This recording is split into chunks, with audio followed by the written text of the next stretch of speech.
Buenas tardes, amigas y amigos, compañeras y compañeros. Bueno, nos vemos aquí en el día de hoy para un acto muy significativo, muy especial, muy entrañable.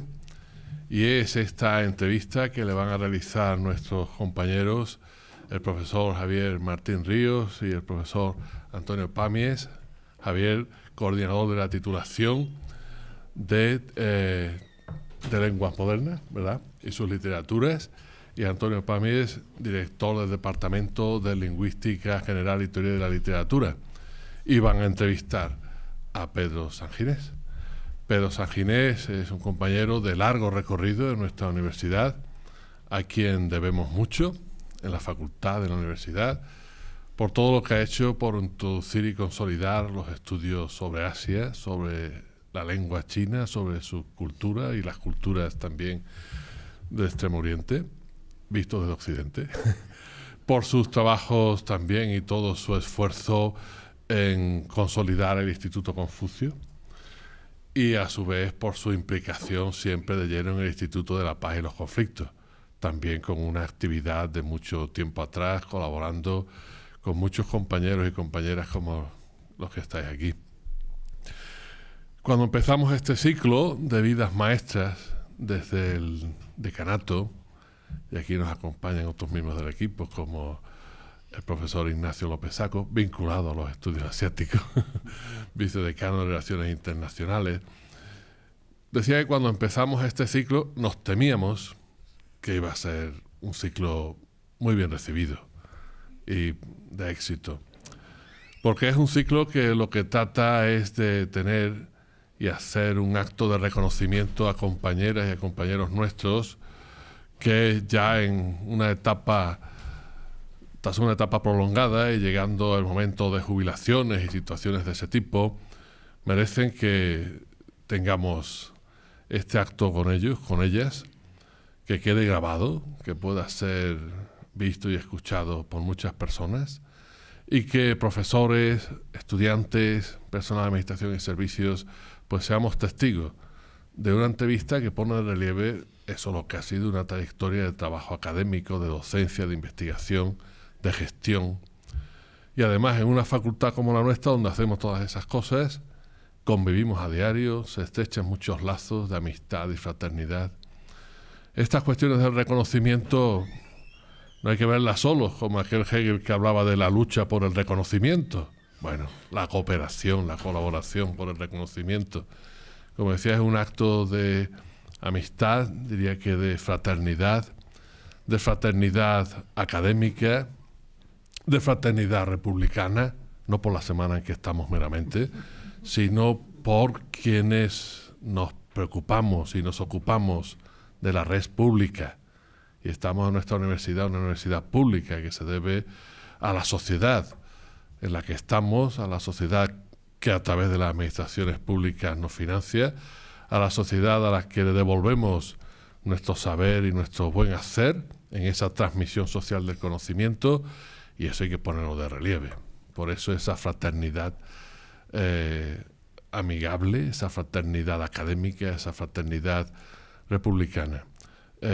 Compañero Pedro Sanginés ha hecho y sigue haciendo una enorme transmisión social de conocimiento y de buen hacer a lo largo de toda su trayectoria. Y además, como cada historia, incluidas las personales, como las colectivas, pues tiene su intrahistoria, seguro que en la conversación aparecerán pues muchos detalles que no todos conocemos, lo cual pues será también muy grato. Bueno, tenéis la palabra a los tres. Empiezas tú con la semblanza que nos haces de nuestro compañero Pedro Sanginés. Muchas gracias, Pedro, por todo tu recorrido, por este rato que nos vas a brindar. Muchas gracias a ti. Hay más en la mesa. No me lo habían dicho. Un antiguo doctorando. Ajá, un antiguo, pues preséntate del todo. Muy bien. Cuando empieces a tomar la palabra. Muy bien. Bueno, buenas tardes. Antes de esbozar una panorámica de la trayectoria académica del profesor Pedro Sanginés, pues quisiera decir unas breves palabras sobre una persona que ha sido muy importante en la Universidad de Granada.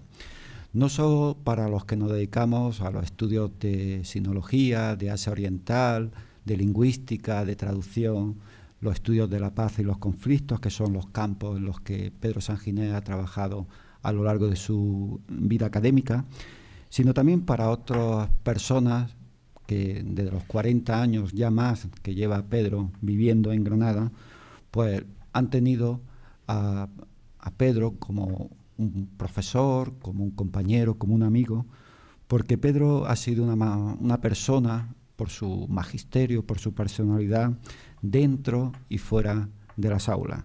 Y creo que todos los que están aquí presentes compartirán conmigo estas palabras.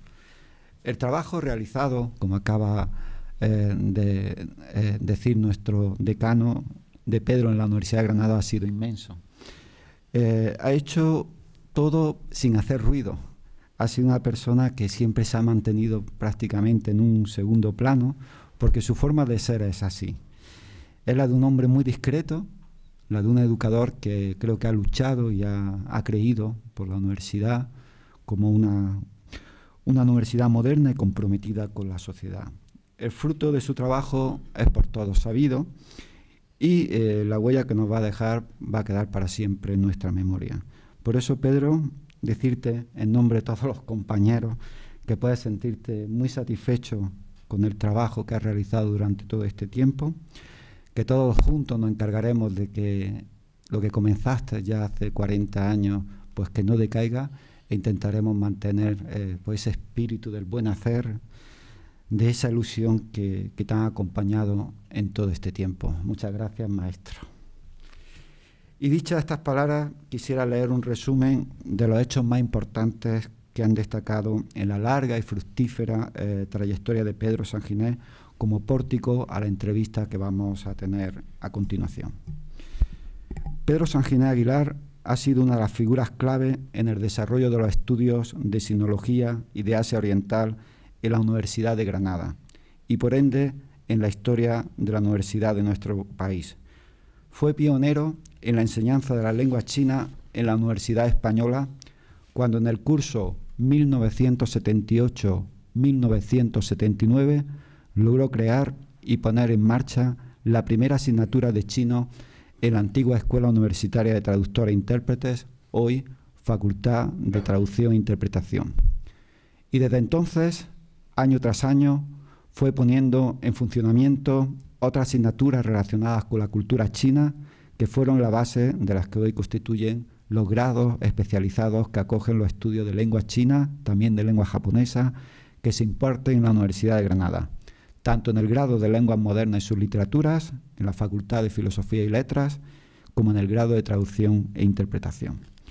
40 años de una dilatada vida académica dedicada al estudio y la difusión de China, de su lengua y su cultura, siendo partícipe a lo largo de todo este tiempo en prácticamente todos los hechos decisivos que han llevado a la Universidad de Granada a ocupar un lugar de referencia en estos estudios en España. Pedro Sanginés nació en París en el año 1949, hijo de exiliados republicanos españoles que dejaron su tierra natal durante la Guerra Civil y que encontraron en Francia ese nuevo hogar donde rehacer sus vidas. Fue en París donde se especializó en el estudio de chino, cursando la carrera en la Universidad París 8, Vincennes, donde tendría, entre otros, a la sinóloga y traductora Michelle Lois como profesora de referencia. Desde 1977, que es cuando se instaló en Granada, ha residido en nuestra ciudad hasta la actualidad. Durante estas 4 décadas, Pedro Sanginés Aguilar ha desarrollado una extensa actividad académica en la Universidad de Granada, como docente, investigador y gestor académico.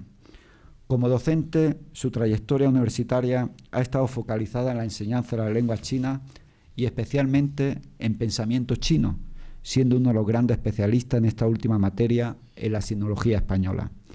Pero además, como hemos referido anteriormente, después de poner en marcha la asignatura de lengua china en 1978, fue creando otras asignaturas específicas sobre literatura, caligrafía, estética y cultura china, que él comenzó impartiendo hasta que de forma gradual Se fueron incorporando especialistas en estudios chinos y fueron asumiendo y ampliando, según el perfil de formación de cada uno de ellos, las asignaturas impartidas por él.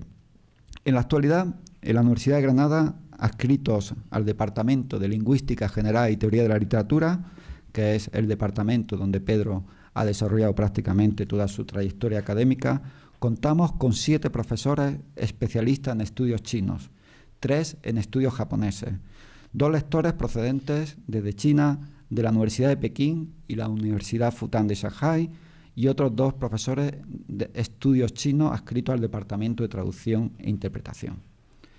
En cuanto al campo investigador, su bibliografía abarca una amplia lista de publicaciones desde inicios de los 80 del siglo pasado hasta nuestros días, y podemos destacar su labor como editor en una serie de obras relacionadas con China y Asia Oriental. Otra faceta muy importante en su actividad investigadora ha sido como director de un gran número de tesis doctorales, contando entre sus doctorandos a profesores que hoy día desarrollan su carrera académica tanto en la Universidad de Granada como en otras universidades de España.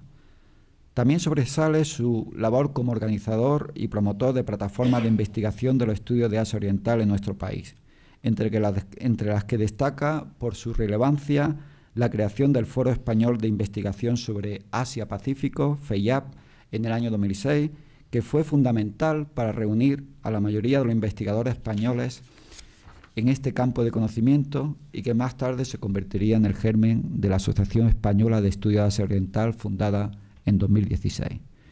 Por otra parte, cabe destacar su trabajo de docente de investigación desarrollado en el Instituto Universitario de la Paz y los Conflictos de la Universidad de Granada, siendo miembro de los principios desde el año 1999, donde ha realizado tareas docentes en el máster de dicho centro y organizado numerosos eventos académicos relacionados con la temática de la paz y los conflictos en el área geográfica de Asia-Pacífico, además de editar y escribir regularmente artículos sobre este ámbito de estudio en cuestión. Entre otros muchos aspectos más de su acción en el campo de la investigación, no podemos olvidar su apuesta por abrir en el mundo editorial colecciones especializadas en los saberes del conocimiento en los que el profesor Pedro Sanginés ha trabajado durante su carrera académica, como la dirección de las colecciones de estudios asiáticos e interlingua, ambas en la editorial Comares, siendo la última colección mencionada codirigida con el profesor Emilio Ortega Arjonilla, aquí presente, profesor de la catedrático de la Universidad de Málaga. Ya tiene más de 200 volúmenes editados, una referencia indiscutible hoy en día en los estudios de lengua y traducción de España y también a escala internacional. La gestión académica ha sido otro de los pilares fundamentales en la trayectoria académica de Pedro Sanginés, que discurre en paralelo al desarrollo de los estudios de China a lo largo de estos 40 años.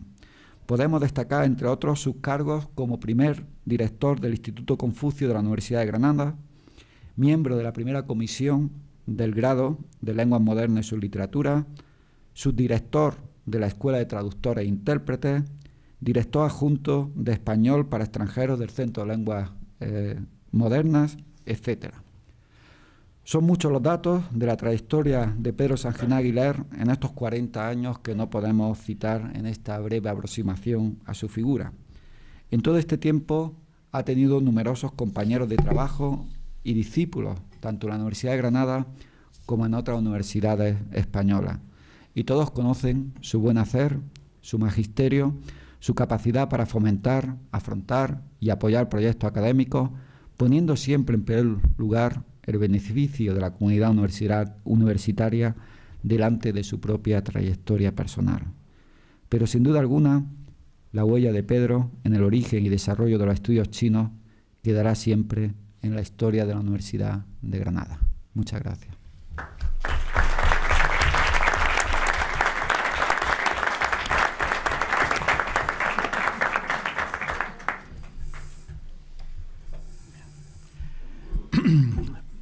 Pues es para mí un gran honor y un placer poder estar aquí hoy y desde luego algo totalmente inesperado. ¿Quién me lo iba a decir? Cuando conocí a Pedro, pues hace eso, en el año 82, no sé cuántos ya hace ya, muchos, ¿no? Y yo recuerdo cómo era Pedro en aquel momento, ¿no? Profesor de francés, yo lo tuve como profesor de francés a Pedro, de traducción de francés a español, y entonces pues decían, no, este es un loco. Un loco, sí, está loco, ese es profesor de francés, pero quiere que pongamos aquí en Granada el chino, ¿no? O sea, hoy que está en Granada llena de chinos y que todo el mundo le parece totalmente normal, pues uno que quería que se estudiara el chino, todo el mundo iba apuntando, pero este es un loco, un loco. Bueno, yo siempre tengo un poco de simpatía por los locos, ¿no? Y además, pues como él nació en el exilio, yo también, y él era un técnico de calefacción, yo que había estado de pintor de brocha gorda, digo, pues debo estar yo un poco loco también como él, así que nos hacemos amigos, ¿no? Pero realmente es algo, en aquel momento, pues nunca pensé yo que el chino se iba a enseñar, igual que todos los demás, ¿no? Y al poco tiempo, el chino, enseñarse chino, eso fue muy rápido. Y luego montó toda esa historia de las becas para que la gente pudiera seguir aprendiendo allí, porque claro, con el poco chino que había como clases en aquel programa, pues y entonces, pero a mí lo que me gustaría que nos hables un poco de aquellos años en que eras el loco incomprendido que llegaba allí en esa Granada tan cateta que teníamos entonces, y que las impresiones que tuviste, ¿no? Porque tuvo que ser un trago aquello. Pues yo no lo sé, porque... Pero sí era algo increíble. Yo, como había estudiado en París 8, también recordar que es París 8. Para muchos no sabéis lo que es esa universidad, pero fue la continuación de Mayo 68 en esa universidad. Yo también, porque hice 3 años en un instituto tecnológico para ser ingeniero técnico en calefacción y aire acondicionado, y he trabajado 9 años de profesional, es decir, que no es nada.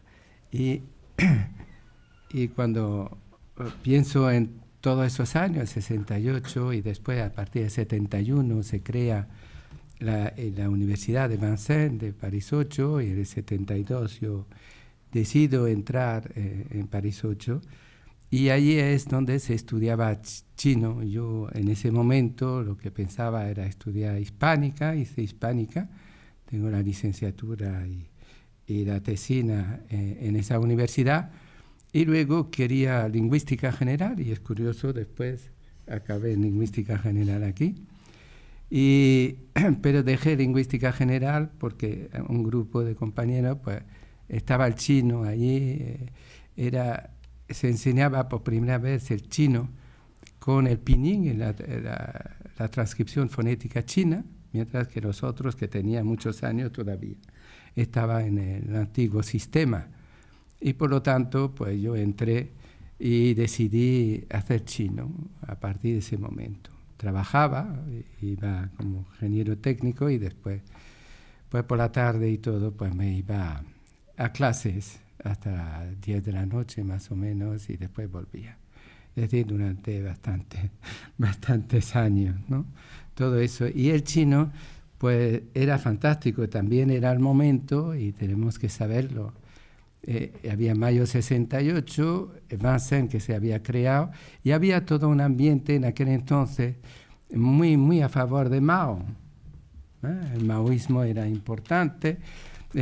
Había toda una atracción para todos los jóvenes que estábamos en aquel entonces, y por lo tanto pues no sabíamos lo que era China maoísta y lo que pasaba, pero después ya nos dimos cuenta, pero en ese momento estábamos muy atraídos por todo eso, y por lo tanto estudiar chino era algo no solo del pasado, sino algo de la época, es decir, de entrar en ese mundo, ¿no?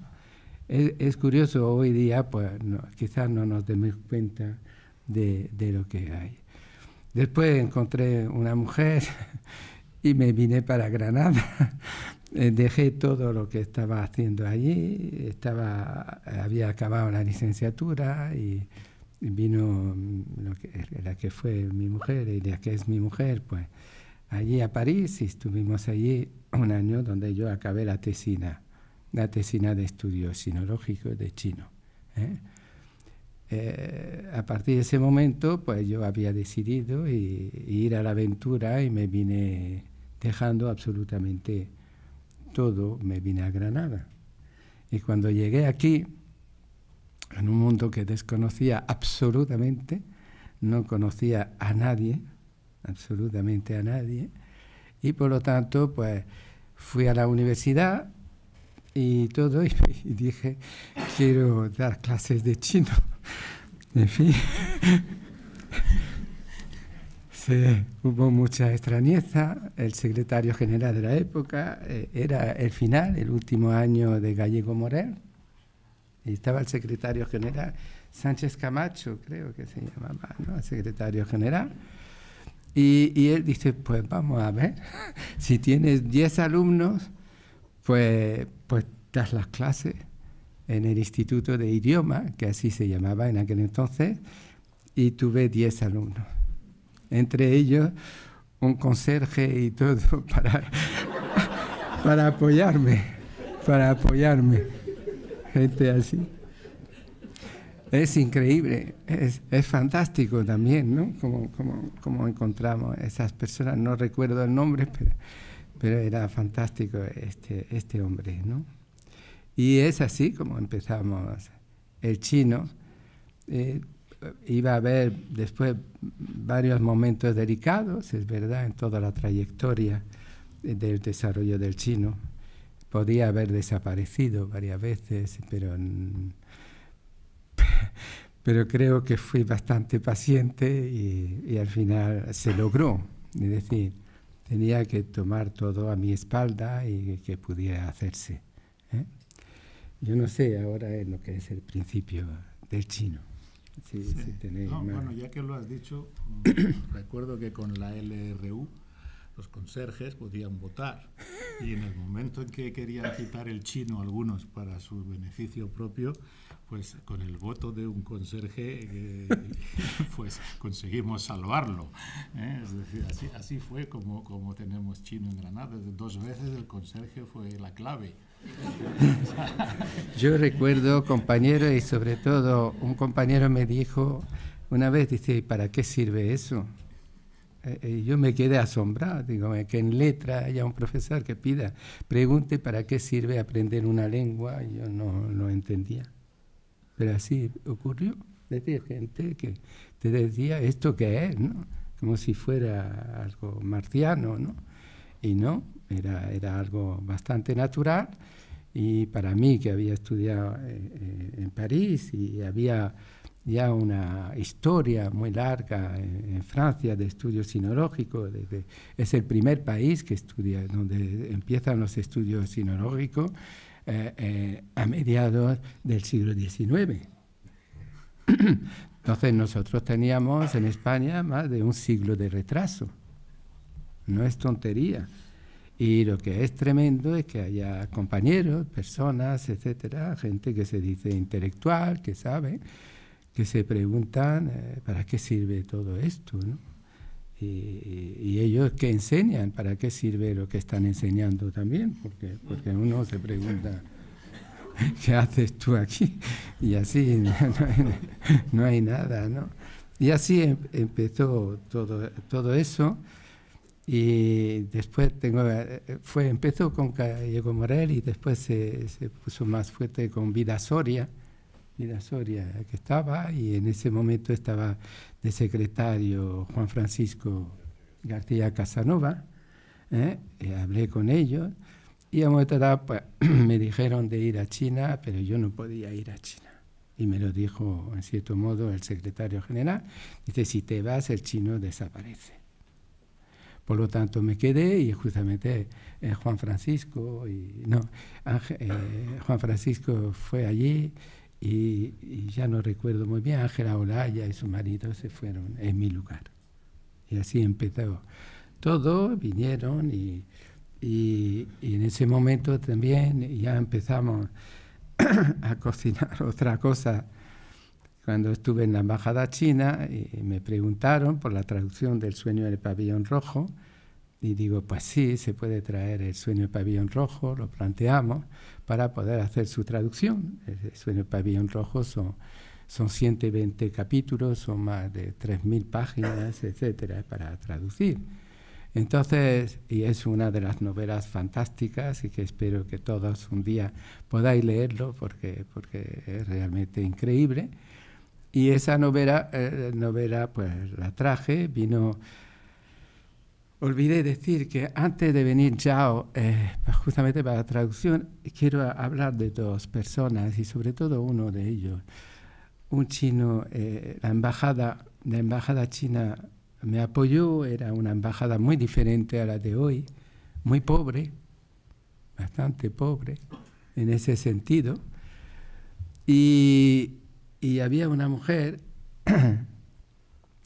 que llamamos todos Madame Ma, que era Madame Ma, era también, era su formación francesa, el marido estaba aquí, y ya a partir de ese momento en China ya los matrimonios podían estar juntos en la embajada, antes no. Se quedaban o en China o estaban en otro sitio, pero separaban a los matrimonios. Y en ese momento, pues, ella viene aquí y hace un gran trabajo, va a un colegio, le enseña a los alumnos, cantan con los alumnos, y yo recuerdo aquellos alumnos dicen, ¿queréis que lo cantemos en español? Había hecho la traducción y todo en español, o en chino, y todos los niños dijeron, en chino, y ahí estuve cantando y todo, y se grabó en la radio, ¿no? En aquel entonces, por eso Madame Ma fue fantástica, y eran de los primeros, y recuerdo también que en la embajada china, a través del tiempo, hicimos también unas exposiciones de pintura y de dibujos, etcétera, y de caligrafía. Y recuerdo que a un momento dado, la embajada dice, no hemos podido darle dinero. Yo digo, yo no necesito ni quiero dinero, no vengo para eso. Y me dieron unos bonos de gasolina para el coche como pago. Quiero decirlo porque no te esperas, porque no habíamos planteado nunca eso, ¿no? Yo he tenido la suerte o la mala suerte donde he estado, no he ganado ni un duro, ¿no? Incluso el Instituto Confucio lo creamos todo, y hoy día por lo menos la directora recibe algo, ¿no? Es decir, que es algo, ¿no? Pero en mi época en absoluto, ¿no? Pero la reacción de la embajada en aquel entonces y de esos bonos de gasolina pues fueron extraordinarios, ¿no? Hasta la gasolinera decía, ¿esto qué es? La embajada.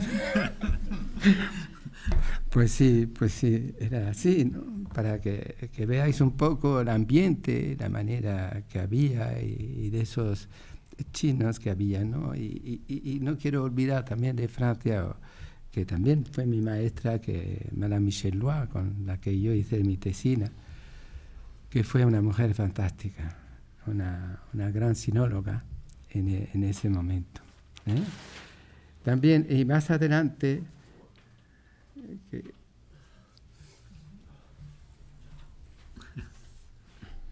bueno, hay espectáculos de vez en cuando.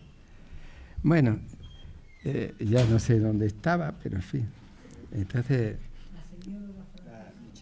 Michel Lois fue una especialista, una de las grandes especialistas de Lusun, tú que lo eres también, pues una del escritor Lusun, ¿no? Y sobre todo la lucha que tuvo allí, que llevó adelante, ¿no? Una mujer que está muy involucrada, también muy maoísta en su momento. Y a través del tiempo, cuando la volví a ver y nos veíamos cuando volvía allí, y me dijo, antes todo estaba muy claro, ¿no? En todo lo que pensaba políticamente, y ahora dudo, con todo lo que había pasado, y supimos lo que había ocurrido y la cantidad de muertos, ¿no? Pensar que solo la revolución cultural y todo eso, pues fueron más de unos 50 millones de muertos, más o menos. Es decir, es fácil hablar, pero cuando sabemos eso, y sin embargo yo en la época del 68, pues estábamos todos con lo de la revolución cultural china. Para nosotros era una referencia, y no nos dimos cuenta de lo que había ocurrido, dramático y trágico en aquel país, ¿no? También aquí cuando entré y estuve en la traducción, cuando ya el Instituto de Idiomas se transformó en la escuela universitaria de traducción e interpretación, que fue el primer paso, y después la facultad. Allí pues continuamos con el chino, también tuve que dar francés, y ya daba todo eso. Quiero recordar, tanto en el instituto y todo, a personas como a Rafael Fente, en aquel entonces, que ya no está con nosotros, pero estaba Rafael Fente y otros profesores de cierta importancia para mí. Luego, pues, avanzamos y después de la traducción ya iba a entrar, iba a ver eso y ya estaba la novela para traducir. Y antes sí, una persona, un profesor chino, que vino antes de que empezábamos la traducción, y quiero recordarlo porque era un hombre maravilloso, Shen Sheyan, que tampoco está ya con nosotros tampoco. Fue un hombre excepcional, ¿no? Excepcional. Y yo recuerdo que vinieron aquí, y también un día vinieron de la embajada y estaba vestido como nosotros, ¿no? Con la corbata, etcétera, iba a traductores, etcétera. Y los alumnos que estaban aquí de la época y dicen, no lleva el traje Mao. Al día siguiente este señor fue con traje de Mao. Fue fantástico. No tuvo que hablar, solo el signo, que es muy chino, la visibilidad, y los símbolos, ¿no? Y a partir de eso, de Shen Sheyan, que era muy sencillo, era hispanista, y a partir de ello, el que incluso estaba, la universidad no lo había recibido, solo así, pues vivía en la casa de un amigo muy íntimo también, y que no está con nosotros, que es Rodrigo López Carrillo, que me ayudó mucho, es el que me dio un poco el camino para la lingüística. En fin, yo no. Rodrigo López. Sí. Bueno, yo soy un convidado de piedra, pero me presento brevemente y ya está. Yo soy uno de sus primeros doctorandos y muy orgulloso de serlo. Y estoy muy honrado de que me haya dicho Antonio Pamies que me siente en esta mesa en un día importante, creo. Pedro, como siempre, se queda en la mitad. Lo dice todo muy humildemente y no le da importancia a lo que él hace, y por eso lo queremos tanto, ¿no? Yo quisiera destacar algunas cosas que no siempre igual se han sacado a relucir todo lo que se debiera, ¿no? Primero, Pedro Sanginés hace la primera tesis doctoral en teoría de la traducción de esta universidad y posiblemente la segunda de España después de Julio César Santoyo. Y me dirige a mí la tesis, que también es de teoría de la traducción, y se empieza a dar forma a un área que en el año 92 se llamaba Lingüística aplicada a la traducción e interpretación. Hasta el año 96 no se llama traducción e interpretación. Y yo creo que es muy importante destacar cómo Pedro le da forma a ese área, cómo gracias al área de lingüística general y a su programa de doctorado, del que yo fui alumno, Pragmática Lingüística, pues se pudieron ir haciendo las primeras tesis de traducción, porque no existía un doctorado en traducción. Es decir, es que todo esto no es de anteayer. O sea, yo conozco a Pedro desde el año 91, cuando buscaba director de tesis, y son 28 años, pero la historia de traducción es muy reciente, sobre todo la historia del posgrado, de la investigación, y yo quisiera destacar eso, la labor pionera de Pedro Sanginés en el ámbito de la traducción. Por supuesto, ya se ha hablado aquí de la sinología, que viene después, pero luego ha mantenido siempre una relación muy estrecha con los estudios de traducción a muchos niveles, y yo quiero destacar eso, porque en ese sentido Granada ha sido muy importante como punto de referencia para el desarrollo de estos estudios a nivel nacional e internacional, y Pedro ha estado ahí desde el primer momento.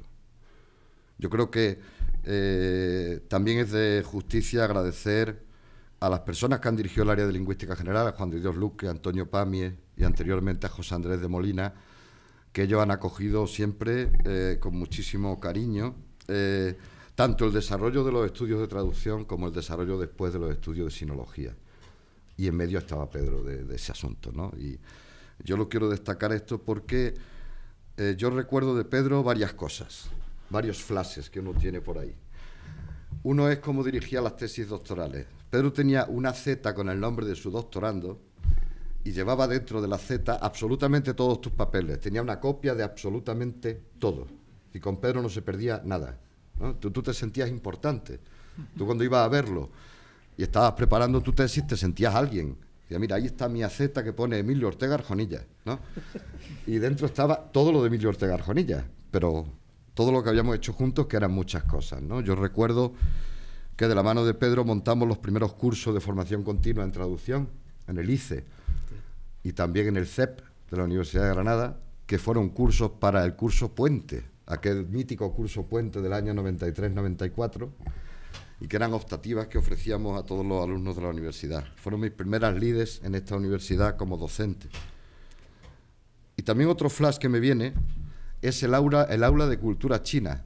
Aquí todos damos por hecho que haya ahora, creo que han dicho 9 profesores de sinología, ¿no? 2 en traducción y 7 aquí en área. Sí, 9 en total, ¿no? Sí. Y con Pedro 10, ¿no? Bueno, todos, sí. Pues empezó Pedro solo. Más 2 lectores. Muy bien, 12, está bien. Empezó Pedro solo y dando yo no sé cuántos créditos. Al cambio hoy día serían unos 40 créditos de CTS, ¿no? Es decir, Pedro daba cultura china, pensamiento chino, literatura a los ratos libres.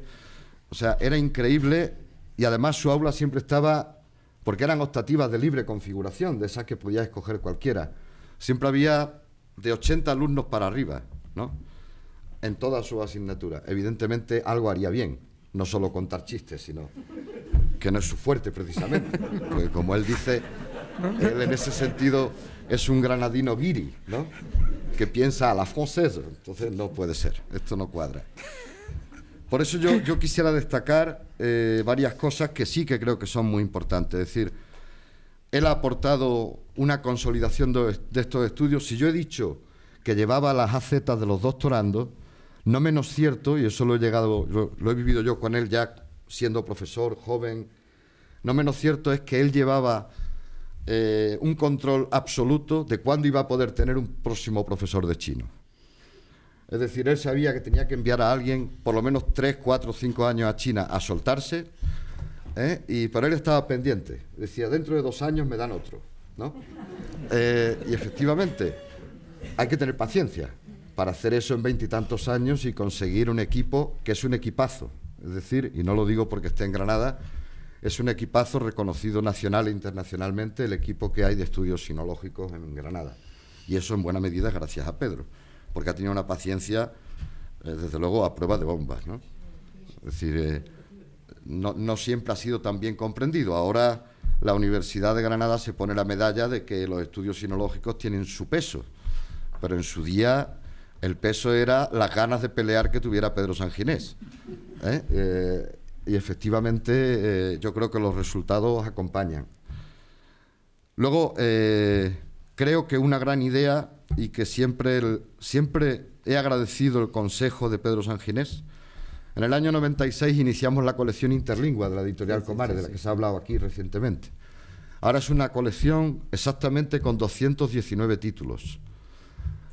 Pero empezó con una filosofía, y era no censurar. Es decir, no hemos sido en ningún momento sectarios. Le hemos publicado libros incluso a gente que nos cae mal, ¿no? Si el libro tenía calidad científica o si tenía valía, ¿no? Y esa filosofía es la que hace que hoy en día se publiquen del orden de 15 ejemplares al año, porque no le hemos cerrado puertas a nadie. Y eso también se lo debo a Pedro, porque yo sí hubiera cerrado alguna puerta. Él ha sido en ese sentido más generoso que yo, pero yo he seguido lo que él me dijo en su día. Me dijo, vamos a ser prudentes, vamos a no cerrar puertas, vamos a dejar que fluya la energía y dejamos que fluyera, y el resultado ha sido muy valioso, al igual que a la colección de estudios asiáticos, que es una referencia, sin duda. Y yo no quería dejar de pasar por alto estas cuestiones, es decir, no se entendería, y no sabía hasta qué punto esto se ve con perspectiva, viniendo de otra universidad, aunque yo me formé aquí, no se entenderían los estudios de sinología sin Pedro Sanginés en Granada, tampoco se entendería sin el apoyo incondicional de los compañeros de Lingüística General, que acogieron con entusiasmo la idea y estuvieron respaldando a Pedro en la medida de sus posibilidades, como tampoco se entendería hoy en día cómo se han desarrollado los estudios de traducción, sobre todo en la parte de posgrado, doctorado, investigación, sin la labor de Pedro Sanginés. Eso es indudable. Luego, otra cosa que parece que no tiene importancia, pero sí la tiene, y mucha. Es decir, en el área de lingüística general, en sinología y también en lingüística general, se ha leído el mayor volumen de tesis con estudiantes chinos o relacionadas con la lengua y la cultura china, la traducción con el chino. Yo creo que el mayor volumen de tesis de toda la Universidad Española, sin duda. Lo digo porque me ha tocado estar en algún que otro tribunal y he seguido la estela, y realmente la producción era impactante, ¿no? En el número de tesis doctorales. O sea que todo esto no se hace de un día para otro, ¿no? Se hace con muchísima paciencia. El pensamiento chino Pedro lo aplica a rajatabla, o sea que él no tiene prisas, la cosa que esté bien hecha, no hay prisa, ya la terminaremos, ¿no?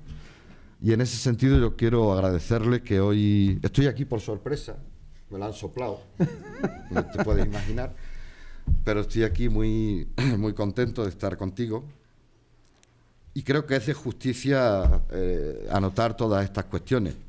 Yo creo, Pedro, que tu enseñanza del francés y del francés español en traducción tiene su etapa, y eso ha estado siempre ahí, se fuera o no administrativamente de un departamento o de otro, ¿no? Sí. Y que indudablemente estos estudios en particular en la Facultad de Traducción e Interpretación, pero en la antigua EUTI, porque ya me he enterado hoy que Pedro estaba cuando la fundaron, o sea, es decir, no lo sabía.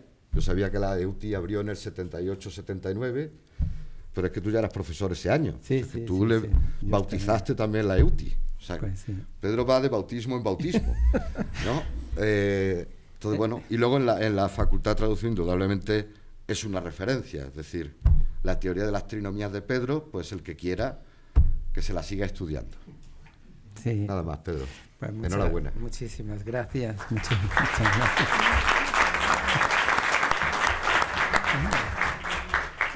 Pero yo creo también es esa mentalidad que viene, aunque parezca así, de mayo 68 de la Universidad de Vincennes, ¿no?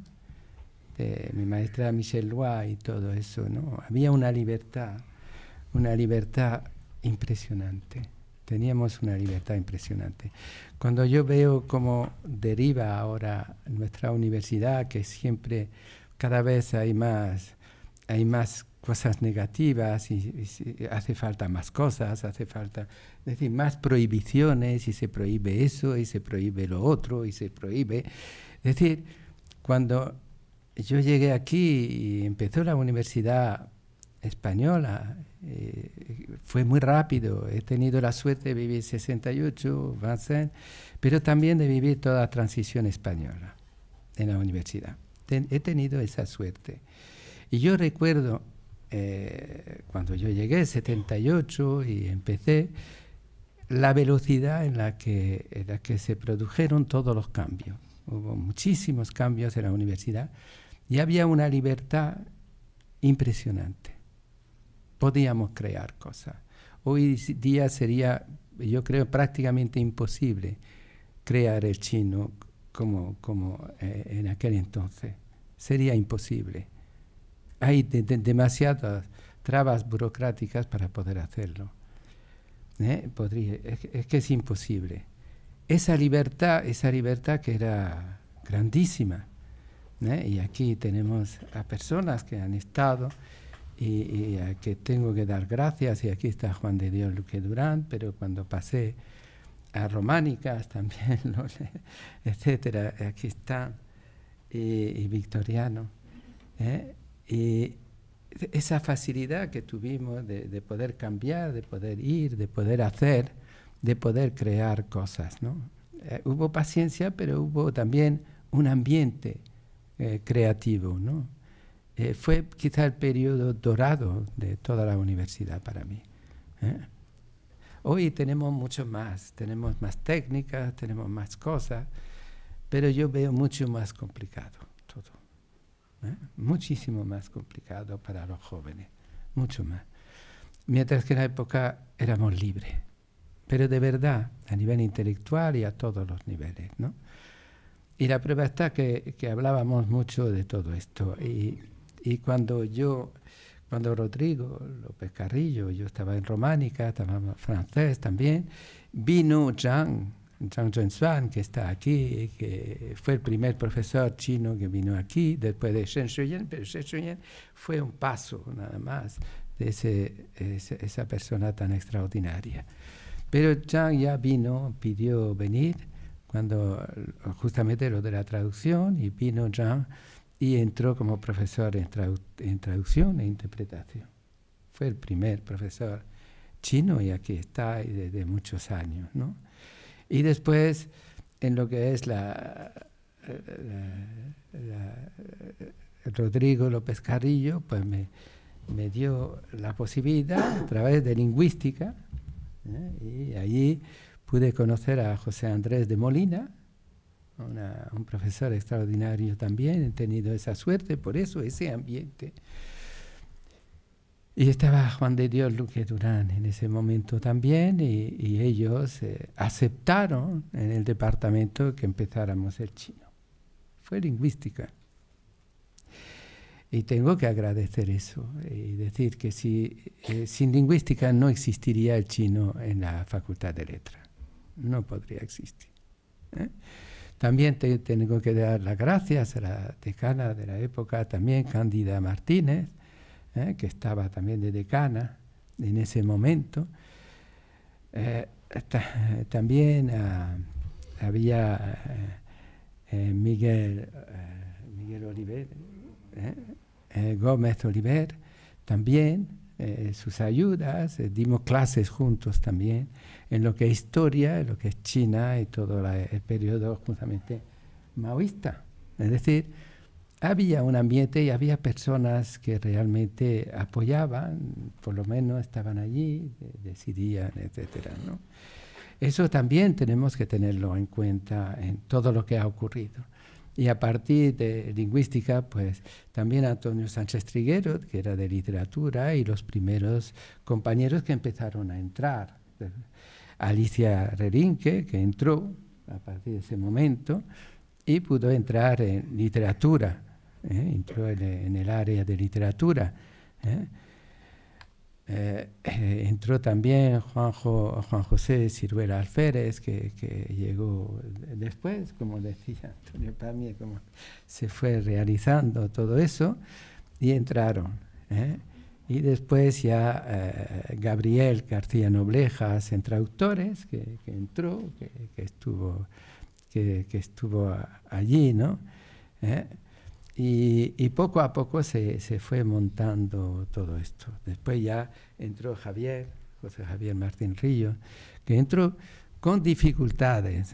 Yo recuerdo muchos obstáculos se pusieron en ese momento, pero lo logramos. Vencimos y llegamos a puerto. Y nadie creía que íbamos a estar en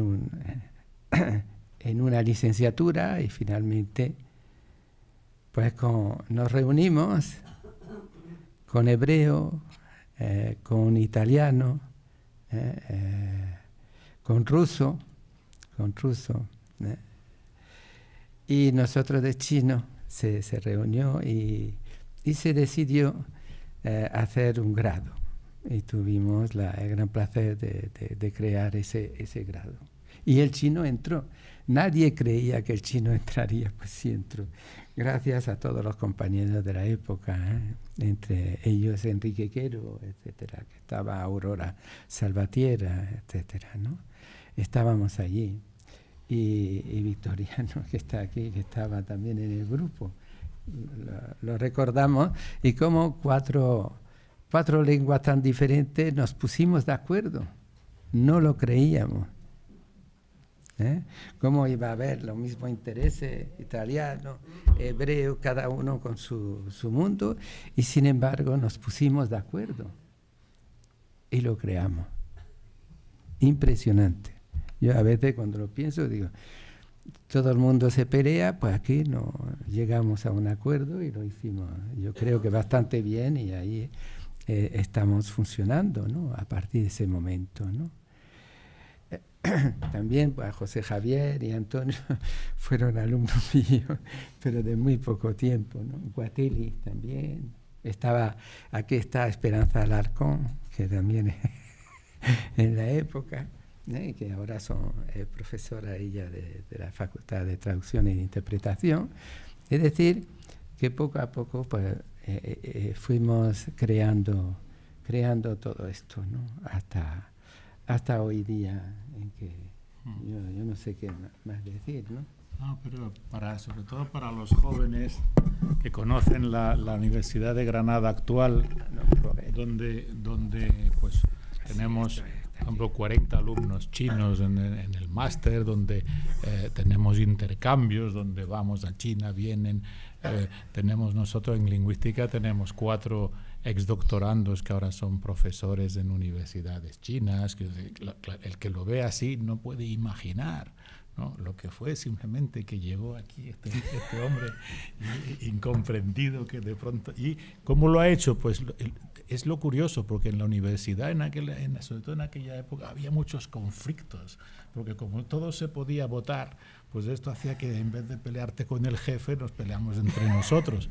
Y él, con mucha discreción, nunca estaba en esas peleas furibundas, con mucha discreción. Yo creo que es una técnica china que usan para los jardines. Tienen unas piedras, hay unas piedras con muchos agujeros muy bonitos, y para hacer esos agujeros muy bonitos atan una cuerda, la echan al fondo de un lago, esperan 25 años y luego la sacan y tiene todos esos agujeros tan bonitos, ¿no? Pues es un poco la visión de Pedro a largo plazo, que es algo que normalmente no tenemos. Es raro en España que alguien haga algo, lo que sea, pensando en el largo plazo.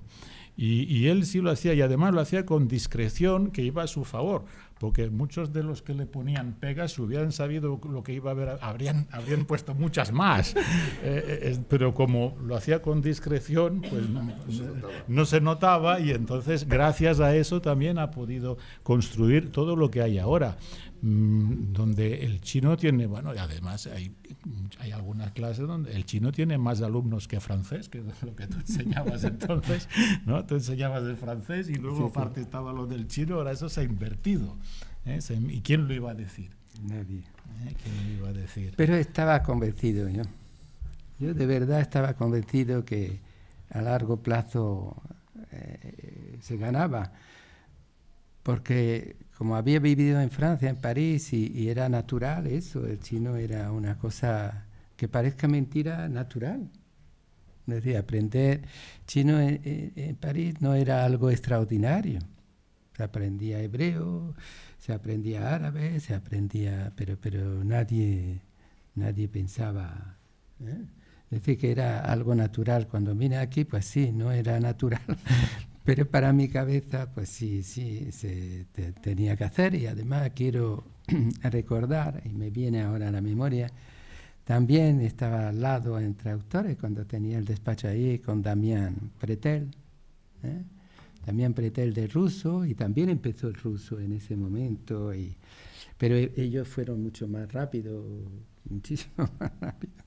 lo que era natural, ¿no? Y rápidamente el ruso, los estudios eslavos pasaron y fueron... Pero con un solo profesor también al principio. Sí, sí, por eso lo digo, porque yo recuerdo también Preter, y estábamos al lado y hablamos de estas cosas, ¿no? Otro hombre también fantástico que había en la época, ¿no? Para que veáis un poco esa mentalidad, ¿no? Y después quiero recordar también, de otra manera, a otro profesor, a otra persona, que tampoco está aquí.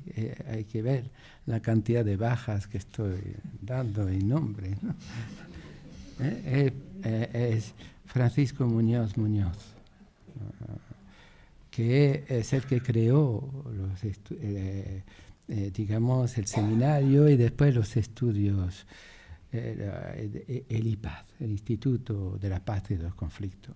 Quiero recordarlo porque era otro personaje, ¿no? Interesante, y nos cogía por los pasillos y nos llevaba, y allí si queríamos estar, y yo acepté inmediatamente, y estuve con él apoyándolo en lo que es el Instituto de la Paz, y de allí se creó un máster, ¿no? Un máster que tiene este Instituto de la Paz. Entonces quiero recordar a esta persona dentro de mi trayectoria, porque son personas que también te influyen mucho, ¿no? En la manera de hacer, y también tenía esa manera. Él era más político, ¿no?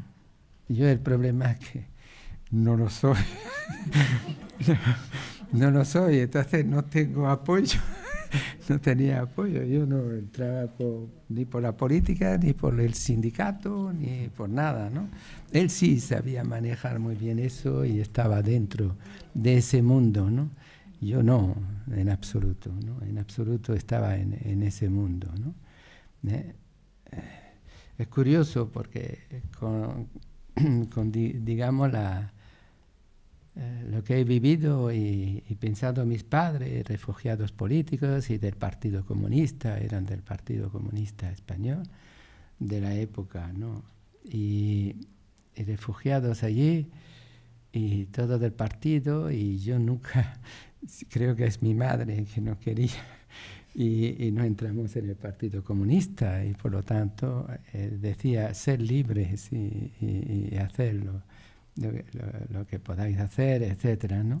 Entonces es curioso, y mi madre era comunista totalmente, pero pobre tico, si vivieran hoy día y ver el desastre de la Unión Soviética, el desastre.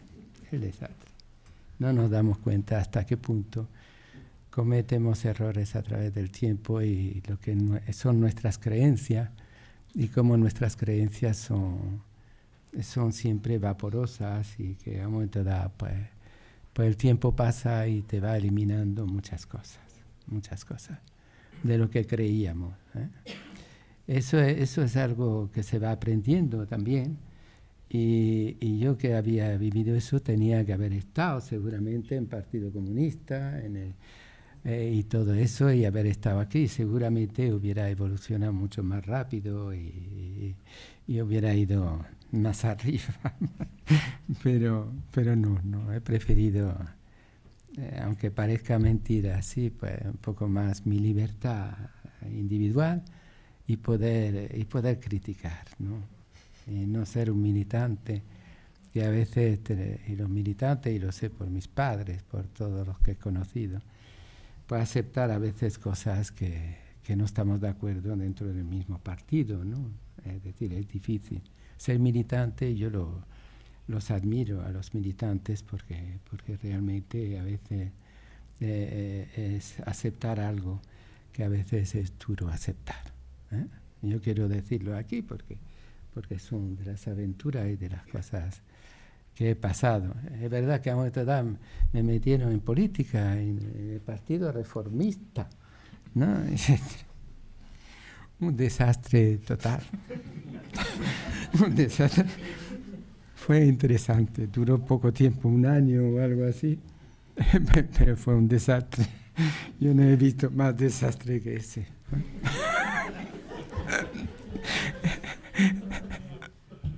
Partido Reformista Democrático. Jolín.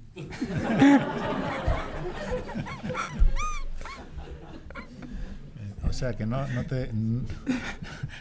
te dice ahora presentarte en las elecciones ahora. No. Ni a ninguna. A ninguna. No hace falta tener un carácter para eso. No hace falta. Es un mundo muy duro. Muy duro. Es un mundo. El que lo logra perfecto, pero es un mundo, yo creo, realmente muy duro. El que no le logra subir y es tremendo, y lo he vivido con mis padres y todo, mi tío que estuvo en la cárcel en Valencia y después tuvo que huir con un valenciano y se fueron a París y allí a Francia, donde estaban mis tías y todo, porque estaban perseguidos, mi tía que estaba allí también condenada a muerte normalmente para la época y por lo tanto es curioso que no haya seguido ese camino, muy curioso en este sentido, ¿no? Pero recuerdo todo eso, ¿no? Y ese valenciano es el que creó una de las empresas más importantes en Francia de vino, la Tonel, en aquel entonces. La Tonel era la más importante en Francia. Es muy curioso. Y venía de la cárcel de Valencia, después de la guerra civil. De mi tío sabían que había un Pedro, el Rojo, un Pedro, pero no sabían quién. Entonces, al final, gracias, eran de un pueblo, pequeño pueblo de Aragón, de Zaragoza, ¿cómo se llama? Bujaraloz, que es un pueblo muy pequeño en el desierto, allí, entre Lérida y Zaragoza, justo en el punto, por lo tanto, era estratégico y pasaba todo lo de la guerra civil, ¿no? Y por lo tanto, toda mi familia pues tuvo que huir de allí a un momento dado, ¿no? Y siendo del Partido Comunista, estaba más que claro todo ello, ¿no? Y mi padre pues era de Canarias, estaba en la Marina, estuvo en el sindicato de la CNT, el sindicato de la época, y también pues estuvo en la batalla del Ebro y tuvo que pasar los Pirineos y todo lo que ocurrió después en los campos de concentración, en los campos de refugiados. Cuando veo todos los campos de refugiados hoy día, pues pienso mucho en mis padres, ¿no? En todos los españoles de una época que tuvieron que vivir todo esto, ¿no? Todo esto. Entonces, y así fue. Yo no sé qué decir más así, que venga, ¿no? De lo que es un recorrido, ¿no?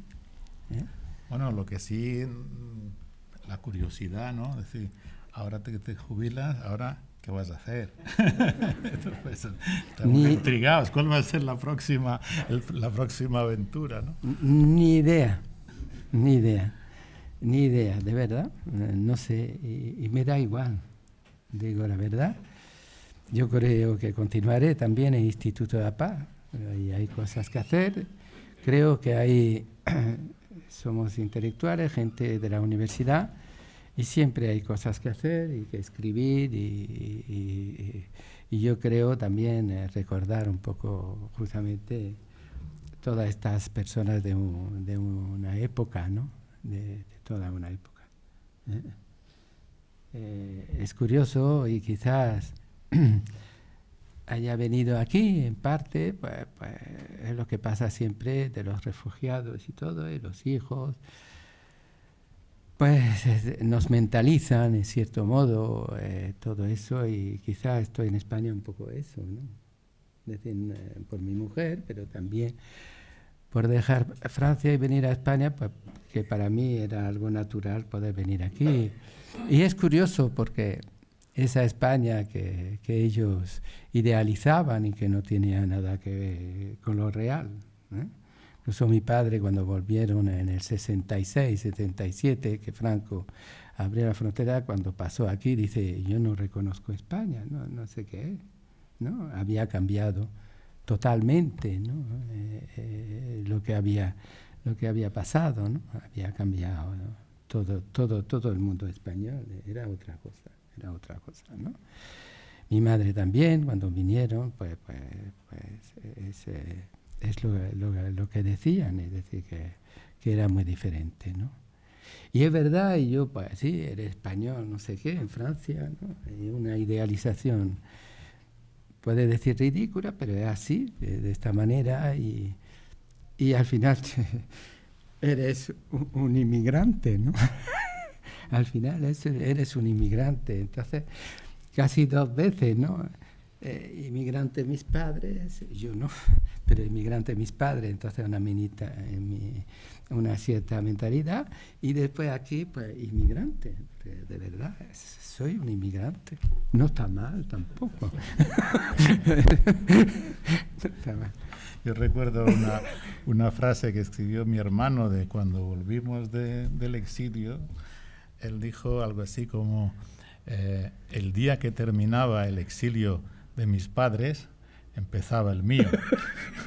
Eso es lo que pasa. Él nació en París también, y el día que termina el exilio de mis padres, empezaba el mío. Yo no fui al exilio, yo no me vine al exilio.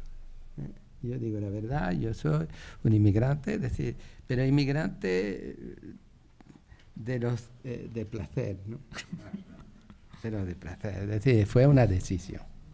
Es decir, no fue ni por dinero ni nada, yo ganaba más de ingeniero técnico y creo que ganaba en aquel entonces lo que gano aquí, quizá un poco más, así que yo allí, lo que es de dinero, pues estaba muy bien allí, realmente muy bien.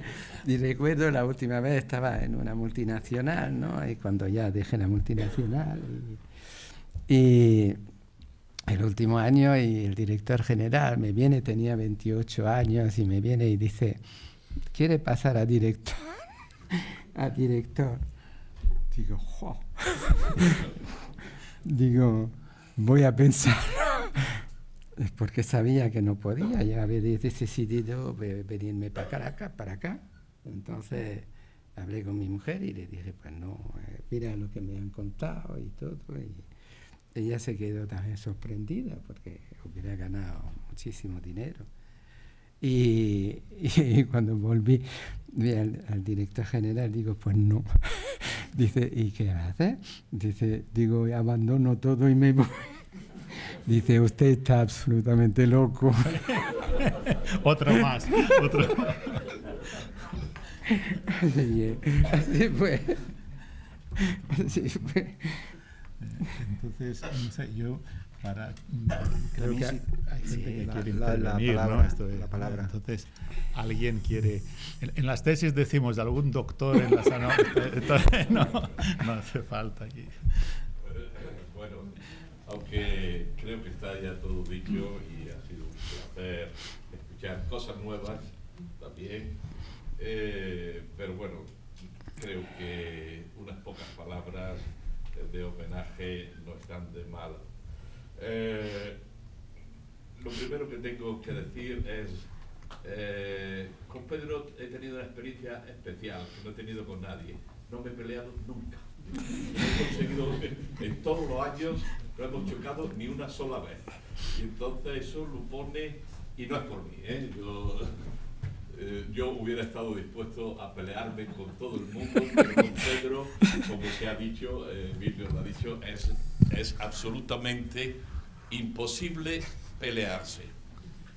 Yo tengo que reconocer que él ha dado el agradecimiento al área de lingüística. En realidad, yo quise hacer un negocio. Nosotros veníamos de lengua española y no queríamos que lingüística fuera lengua española bis, es decir, más español y lingüística del español. Y necesitábamos gente que supiera de otras cosas. antes de la experiencia de chino, yo estuve durante algunos años intentando que ese tuviera japonés. Entonces, la lengua oriental importante era japonés y había cantidad de becas para los que estudiaran japonés. No lo conseguí. La embajada me daba todas las cosas, aquí absolutamente cerrado. Así que cuando comenzó lo de chino, evidentemente, recuerdo además cuando fui a saludarlo, decirle los materiales que yo tenía de chino, etcétera, y luego, evidentemente, le abrimos las puertas, como posteriormente al profesor Pamies, porque con eso ganábamos nosotros, también con Damián y también con el ruso, porque queríamos que lingüística fuera efectivamente algo que tuviera que ver con lingüística general y no simplemente más lengua española, que está bien todo lo que se haga de lengua española, pero ya había un departamento. Y se ha dicho por ir rápidamente, se ha dicho la paciencia de Pedro. Bueno, es más que paciencia. Pedro tenía un método, no sé si es chino o método sanginés, que es aburrir. Iba a pedir constantemente, cargándose de clases. Nosotros lo veíamos muy raro, decir, mira, yo soy sacrificado, pero no como para dar 2 veces y media las clases que me corresponden, para así poner en evidencia a las autoridades y que me den dentro de 3 años una plaza. Eso creo que ha sido único y en eso hay que agradecérselo. Lo mismo que hay que agradecer la suerte que hemos tenido 2 personas, el profesor Jan, aquí presente, y Pedro, que han hecho un magnífico equipo, trabajando en todo lo que tenían que trabajar, cuidando a cada alumno individualmente y metiendo por fin la idea de que el chino era importante. En ese momento no lo era económicamente, pero evidentemente la importancia cultural y lingüística, histórica que tenía, entonces estos 2 profesores han sacado cantidad de... Y yo todavía, ahora en China, donde yo ahora mismo soy catedrático honorario de la Universidad de Lengua y Cultura, encuentro a cantidad de gente que los conocen a los 2 porque han pasado por aquí. Entonces, esa es la gran aportación. Sobre otras muchas cosas que me gustaría decirle, pues darle las gracias también a que esta universidad ha dejado de ser tan cateta, gracias a las puertas que se han abierto. Gracias a un espíritu que podríamos decir del mejor Mao, ¿no? Decir, las 10 escuelas de pensamiento. No, decir, salir, que luego os cortaré la cabeza. ¿No? Aquí no se ha cortado la cabeza a nadie, se han dejado salir. Y por eso, a veces, cuando se ve la trayectoria intelectual, te dicen, pero ¿y cuántas cosas diferentes ha dirigido y ha trabajado? Bueno, es su estilo. Es decir, su escuela es que haya muchas escuelas y muchas cosas diferentes. Y gracias a eso, pues, hemos sido más ricos en el departamento y yo creo que es de verdad una aportación y que ha impregnado y que ha puesto un sello al departamento y que esperamos que siga así. Bien, nada más que eso, que darte las gracias hoy y decirte que los 30 y tantos años que hemos tenido en común en el departamento han sido un auténtico placer y que son muchas la gente que te reconoce como es en este acto. Y perdón por haberme extendido. Pues muchas gracias, Juan de Dios.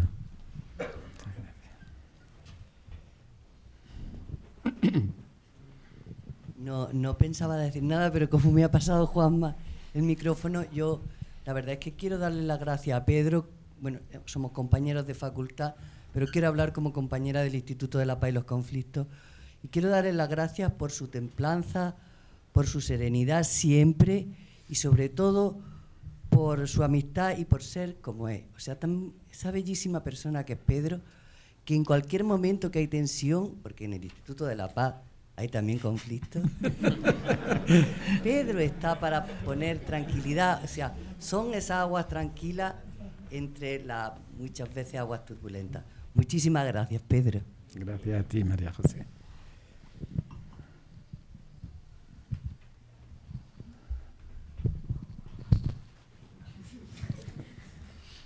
Bueno, muy buenas. Yo casi no soy profesor de esta facultad. Siempre, bueno, me llamo Jorge Bolaños. Soy matemático, estadístico y ahora profesor de la Facultad de Comunicación y Documentación. Y durante un año profesor de esta facultad, lo que tengo con letras de oro en mi currículum. Pero quiero decir cosas que ya se han dicho, pero algún enfoque peculiar, desde el punto del Instituto de la Paz y los Conflictos. Ya se ha dicho que es una persona que irradia paz, y yo creo que antes se ha hablado de su voluntad, de su capacidad, de su paciencia. Él tiene dos culturas dentro, tiene muchas, pero tiene dos. Una es la china, pero otra es la aragonesa. Ustedes recordarán aquella escena de la vieja película del aragonés con el burro por la vía del tren, y cuando llegaba el tren y le pitaba, le decía: chufla, chufla, como no te apartes tú. Es decir, es un hombre que tiene una línea de actuación no tanto ideológica como humana, es decir, una persona extraordinaria, madura, y que tiene esa voluntad. Y a partir de esa paciencia, de esa voluntad, irradia paz. Y además Pedro, creo, ha mencionado antes a nuestro querido Paco Muñoz. Pedro es un ejemplo vivo de el paradigma que hemos seguido muchos en el instituto, que es la paz imperfecta. La paz imperfecta que definió Paco Muñoz es la aceptación de la realidad y la mejora del mundo a partir de la aceptación de la realidad, y que no se puede esperar para ser felices, para vivir a una perfección o una paz perfecta. Eso es muy importante, porque nos enseña siempre el peligro de las utopías, y Pedro ha mencionado también indirectamente ese peligro de la utopía. Entonces Pedro cae como anillo al dedo a la paz imperfecta. Y entonces Pedro no necesita que se lo expliquen, él lo asume directamente y lo transmite automáticamente en sus clases. Bueno, yo tengo que decir que soy muy feliz hoy y que he sido muy feliz los años que he compartido despacho con él en el instituto. Muchas gracias, muchas gracias.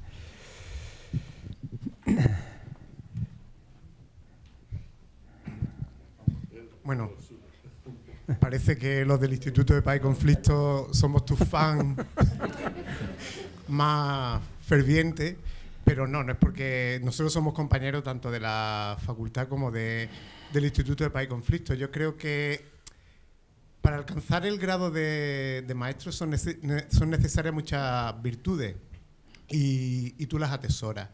Y una de las principales es la humildad.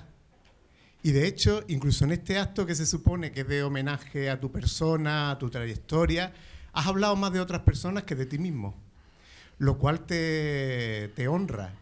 Te honra y no hace sino culminar lo que has venido haciendo toda tu vida. Porque, bueno, probablemente muchas de las personas que estáis aquí no lo sepáis, pero Pedro siempre tiene sus puertas abiertas. Siempre tiene el instituto las puertas abiertas, y conforme vamos entrando, él nos va recibiendo.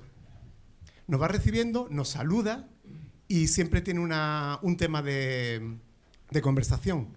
Aparte, también su generosidad y su capacidad para que hayamos podido entender otras cosmovisiones. Porque Pedro no es solamente un profesor de chino. Pedro ha conseguido que las filosofías orientales, sobre todo el Tao, haya entrado de lleno en nuestro pensamiento, lo cual nosotros desde la Investigación para la Paz agradecemos tremendamente, porque venimos de una tradición probablemente muy enraizada en la modernidad, en la cual los pares dicotómicos, la confrontación ha sido un eje que ha vertebrado nuestro pensamiento. Sin embargo, Pedro ha conseguido, en cierta medida, que repensemos nuestra forma de entender la realidad.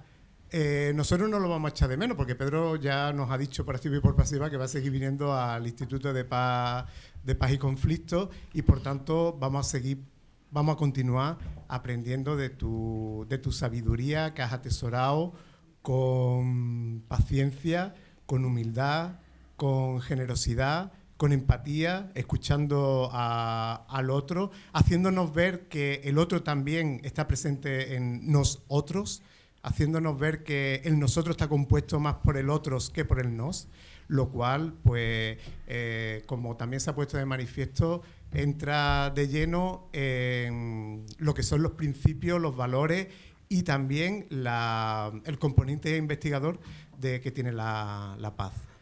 Muchas gracias, Pedro.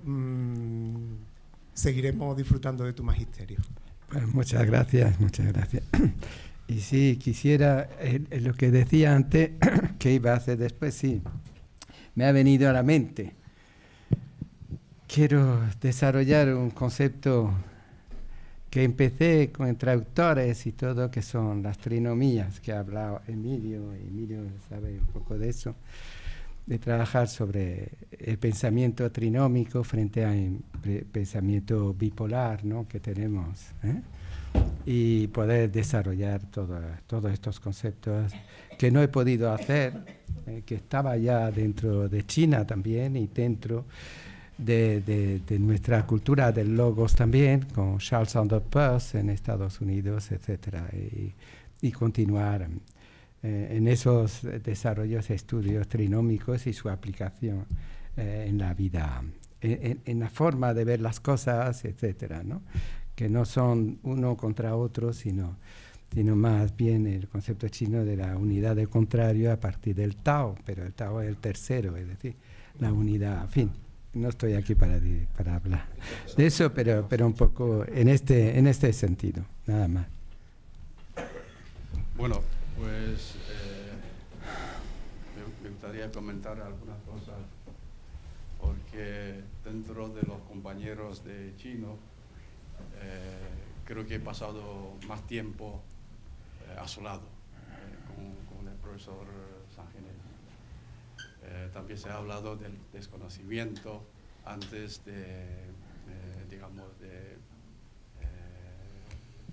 antes de que se pusiera el chino en nuestra universidad. Eso fue así cierto. Yo recuerdo que cuando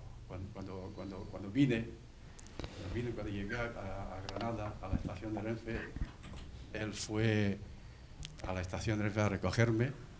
Fue el primer español granadino que conocí. Por eso, pues, la verdad es que se ha hablado ya mucho de varios aspectos, perfiles del profesor, pero también siento y tengo ganas de decir algunas cosas. Sinceramente, profesor, que entre tú y yo no necesitamos decir, digamos, piropos, elogios, adulaciones, ni mucho menos, ¿no? Pero sí algunas cosas que salen de mi alma, porque todos estos años sabemos que empezar es difícil. Todo es posible, pero empezar es difícil. Emprender, ¿no?, en aquella situación, aquellas circunstancias. Todos estos años, yo he hablado también en algunas clases con mis alumnos, ¿no?, de máster y de grado. Todos estos años has sido nuestro líder. Has construido caminos, has tendido puentes, y muchos. Has canalizado conductos para que muchas cosas hayan podido funcionar. Has trabajado mucho en eso. porque muchas veces yo pienso en mí, ¿no? Yo no tengo esa capacidad, he sido simplemente un simple docente. Las cosas dependen de quién las haga y cómo se haga. Y tú empezaste todo, entonces pues has creado, por eso pues me gustaría también, se ha hablado de la paciencia, yo creo que sí, ahí yo me sumo. Tiene una paciencia, yo creo que en el fondo tiene que ver con la cultura china, con el taoísmo, por ejemplo, ¿no?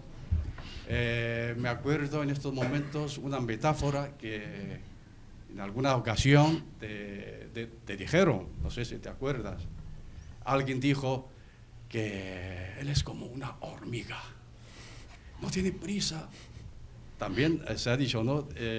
Silenciosa, pero se está moviendo, está haciendo cosas, viene y luego se va y se dice que no, eso es de momento, se va y otra vez, unos días después otra vez viene y lo mismo. Entonces han dicho que es una hormiga. Poquito a poco, pues has conseguido abrir un mundo. Entonces eso hay que tener en cuenta. Sobre eso hay muchas anécdotas, no tengo tiempo para entenderme, ¿no? Bien, y creo que hay otra cosa que yo valoro mucho, aprecio mucho de ti, que es que valoras mucho las cosas y a las personas. Eso es importante. Creo que eres una persona, no sé si puedo usar la palabra española, llana. Es decir, la gente siente confianza hablando contigo, se te acerca. Y entonces eso también lo dicen los alumnos, porque tenemos algunos alumnos comunes. A veces me viene a mí a pedir alguna ayuda. Yo le dice, pero mira, eso tú hablas con el profesor Saginés. Entonces, a ver si él te puede, en fin, buscar alguna solución. Y algún tiempo después, pues hablamos, dijo, ¿qué tal? ¿Cómo fue eso? Dijo, oh, me lo solucionó. Es un sol. Es un sol. Eso me lo dijeron más de un alumno, alumno tuyo, alumno mío también. Entonces eso creo que es algo interesante a tener en cuenta. Muchas veces, fíjate, yo estoy orgulloso, contento de haberte tenido como, en fin, como un compañero, como un coordinador, como un líder que acabo de decir, y también como amigo. Y muchas veces el tiempo, después llevo aquí 33 años más o menos. Yo me felicito en el sentido de que, oye, que después de tantos años no hemos peleado. y además, al contrario, y te quiero más, te quiero más. Fíjate que no lo digo, te quiero más nunca a un hombre, menos en público. Yo hoy te lo digo. Pues a veces cuanto más se conocen, más se quieren. Y también hay casos contrarios también, ¿no? Yo creo que en nuestro caso es eso. Te valoro mucho, muchas cosas que has hecho, y también te doy las gracias por todo lo que he hecho para el chino, para China, para la universidad. Tienes un gran mérito. Y también en mi nombre personal, también, si cabe, en nombre de China. Soy chino y creo que China te debe una medalla, un reconocimiento. Porque ya, en fin, ya se ha hablado mucho de esa situación en que pusimos el chino, en que pusiste, que empezaste todo. El mérito, en fin, entre otras, está ahí, ¿no? Entre otras cosas, está ahí. Bueno, pues hay muchas cosas que se puede hablar, pero no quiero, no tenemos mucho tiempo, pero que podía escribir un libro sobre la historia de chino en Granada, en España. Sería muy interesante. Hay cosas interesantes, anécdotas, muchas, pero en fin, no tenemos tiempo para contar. Me gustaría que escribieras algo algún día. Muchas gracias. Quizá. Gracias.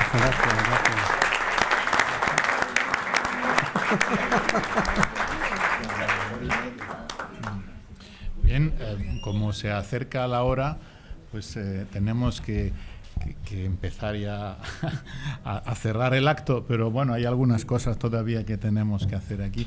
Lo que sí, lo de la paciencia de Pedro, me he acordado de una anécdota que parece que no tiene nada que ver, pero tiene mucho que ver. Cuando volvíamos de un congreso en Santander, en coche, que condujimos directo desde Santander hasta Granada, y comimos en Madrid al mediodía, y tú dijiste, no, para el café conozco un sitio muy bueno a la salida de Madrid. Entonces cogimos el coche y no, todavía no. Es un sitio muy bueno, tiene forma de molino. Vale. Seguimos, y efectivamente estaba por ahí por Valdepeñas, a la salida de Madrid, y él muy tranquilo, sin inmutarse, ¿no? Y eso tiene que ver finalmente con esto, ¿no? Es decir, porque él, su sonrisa, su optimismo, tal, no lo perdía en ningún momento, ¿no? Yo creo que para concluir lo que sí podemos decir es que todos los compañeros de aquí, del departamento, de facultad, de universidad, del instituto, lo que sí es que te vamos a echar mucho de menos. Yo también. Mucho. Entonces, ahora, bueno, y para terminar el acto, Pedro, pues vamos a darte una sorpresa. Y es que los compañeros del Departamento de Lingüística General y Teoría de la Literatura, pues hemos preparado un libro homenaje. Un libro homenaje en el que hemos participado prácticamente todos los compañeros del área lingüística y también algunos especialistas muy importantes de otras universidades españolas del ámbito de Asia Oriental. Y aquí tienes, y es también nuestro homenaje por parte de nuestro departamento. Muchas gracias.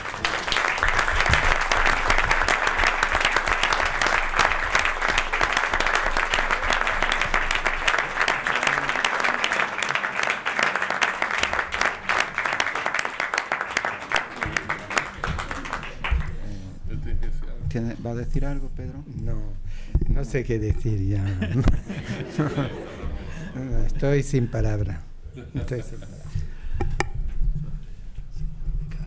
No hace falta decir que hemos disfrutado muchísimo este acto. Sabemos mucho más de China, de la universidad, de Pedro y de todos sus amigos y amigas. Pedro, a nuestra universidad la has hecho más universal, eso sí. Y desde luego hay una cosa que suscribimos unánimemente. Eres un hombre de paz, ciencia. Así que muchísimas gracias.